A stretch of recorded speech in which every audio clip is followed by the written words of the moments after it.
Salut à tous, jour 64 du journal de bord. Et aujourd'hui, j'ai eu un peu du mal à faire ce journal de bord. Non pas que j'ai pas de temps, j'ai fini à 16 h, mais j'ai plein d'idées dans le journal de bord, plein de vidéos à vous tourner. Mais cette vidéo va être particulièrement difficile parce que, comme vous savez, donc ce journal de bord, c'est en partie pour apprendre le mandarin, pour documenter mon apprentissage du mandarin et pour laisser une trace de ma vie sur Terre, finalement. Et, et une conséquence de ce journal de bord, c'est que je parle également de ma vie en dehors du mandarin. Et une grande partie de ma vie actuellement, c'est mon école d'ingénieur et surtout ma vie sociale et comment je gère ma vie sociale avec un trouble du comportement alimentaire. Et hier soir, j'ai assisté à un groupe de parole qui est bimensuel. Et c'était. Alors, c'est pas la première fois que j'ai assisté à ce groupe de parole. Ça fait 3 fois, c'est la troisième fois, il me semble. Et celui d'hier m'a particulièrement marqué, je vais vous en parler dans cette vidéo. Juste pour faire un vite fait débrief sur ma journée, c'était une journée partenaire, donc euh, en gros, les partenaires, les entreprises partenaires de l'école sont passées pour présenter leurs entreprises, et du coup il y avait des ateliers dans toute la journée. Donc c'était de 8 h à 16 h, c'était un peu relou, mais ça pouvait permettre de développer son réseau, c'était pas mal. Sinon, euh, sinon le matin j'ai fait, je crois, 17 000 steps. J'ai fait un peu de mandarin. Et pour la première fois j'ai fait des crêpes que j'ai donné, que j'en ai donné une à mon voisin. Et là je vais réessayer ce soir, je pense, de faire une grande crêpe, farine de sarrasin, lait d'amande, tout ça. Et je vais mettre une sorte de wrap, crêpe protéinée un peu, avec de la viande et des haricots rouges. On verra ce que ça donne, pour un peu changer du riz.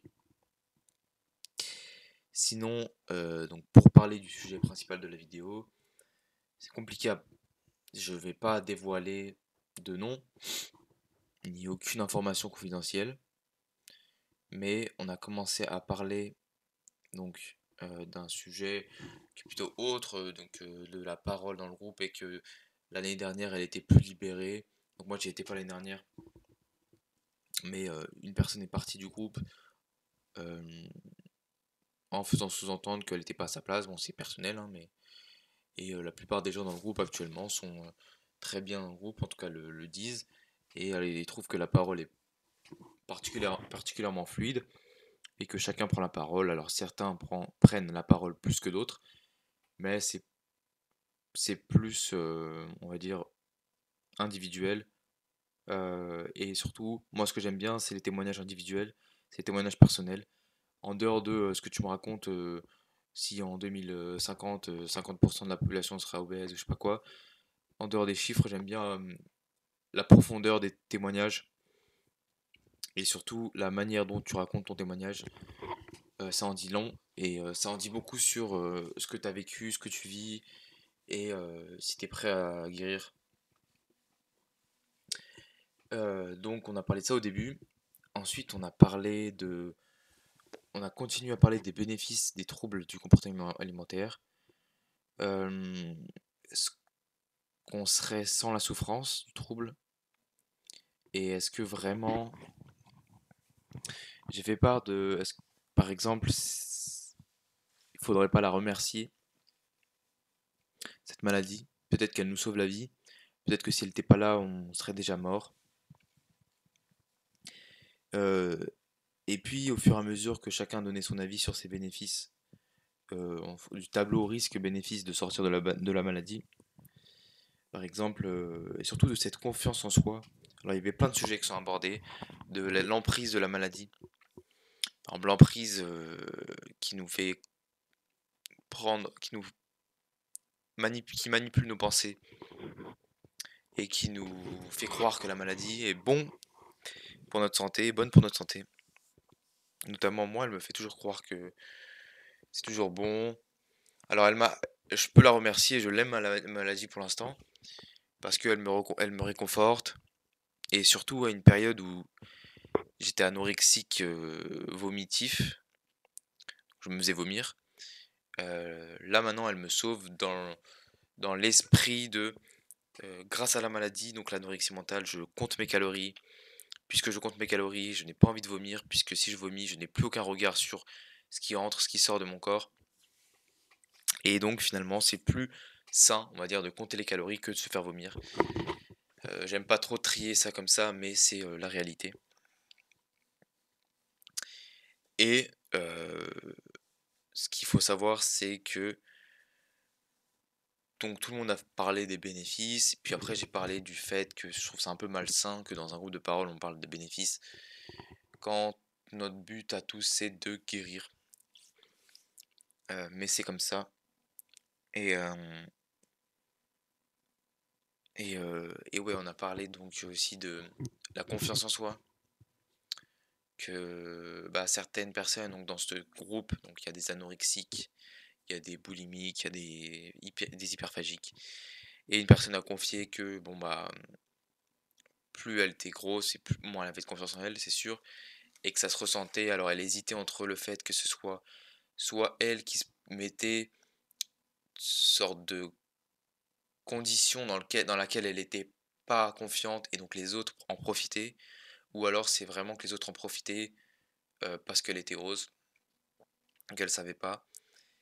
Et il y a une autre fille du groupe, puisqu'il n'y a pas de mec dans le groupe, par moi, qui a confié aussi que quand elle perdait du poids, elle regardait tous les matins et que ça pouvait influencer son humeur. Et je me reconnais parfaitement là-dedans puisque, pareil, je me pèse tous les jours et si je prends du poids, bah, je vais pas être, hyper confiant alors que si j'ai perdu même 500 grammes, enfin même 100 grammes par rapport à la veille, bah, je suis hyper confiant, je peux faire des choses dont j'ai pas l'habitude, aller voir des gens dont j'ai pas l'habitude, avec qui j'ai pas l'habitude de parler, tout ça. Donc ça influence vachement mon state émotionnel et, et c'est un peu toxique d'être à ce point relié à cette balance qui est juste un chiffre.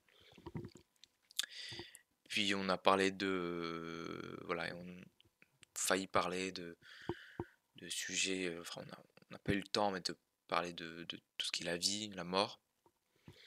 Et il y a une phrase que chaque fois j'aime bien retenir des phrases. La semaine dernière, c'était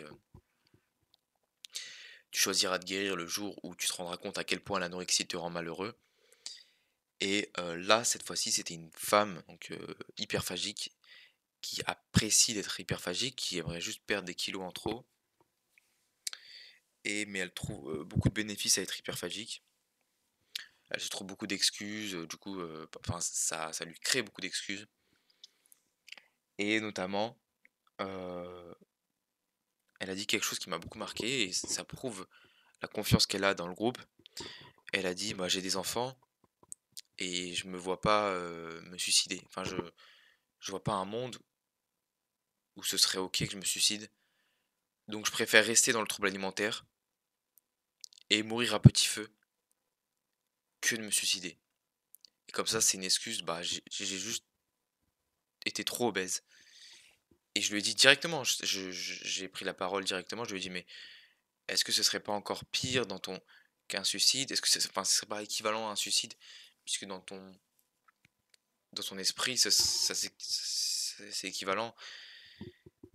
Et elle a dit peut-être oui. Et donc c'est une phrase qui m'a vachement marqué, d'être prêt à se suicider à petit feu, de se tuer comme ça, même si on a des enfants, même si c'est pas brutal. Donc voilà. Euh, En ce moment, je me sens bien, puisque bah, moi, j'ai perdu, je sais pas, 4 kilos en un mois, un peu plus, et j'ai une très bonne condition physique. Euh, ouais, très bonne condition physique. Bah, j'hésitais à vous montrer des photos, mais je pense pas que je vais le faire dans cette vidéo.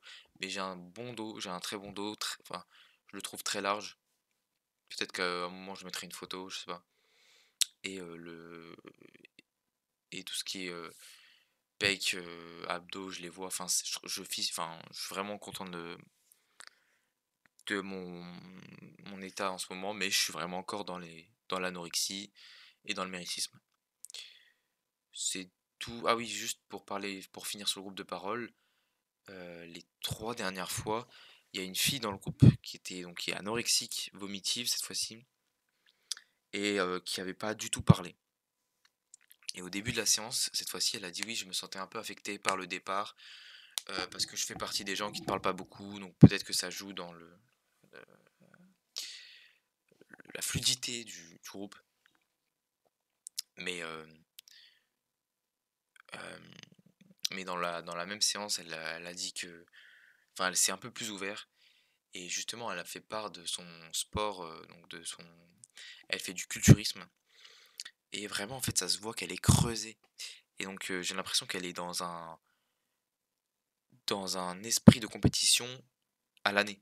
C'est-à-dire que quand tu es bodybuilder, que je fais du culturisme, c'est des périodes très courtes où tu es écorché et que tu es vraiment sec au point de monter sur scène.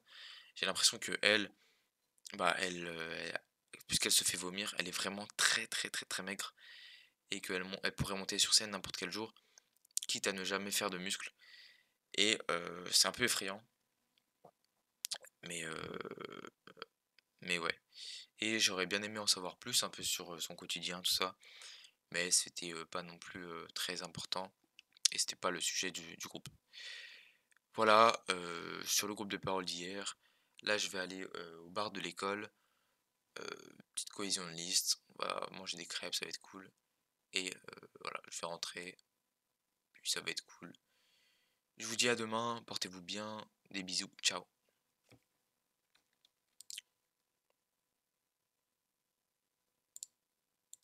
Ah, attendez. Bug, normalement ça devrait être bon. Ciao.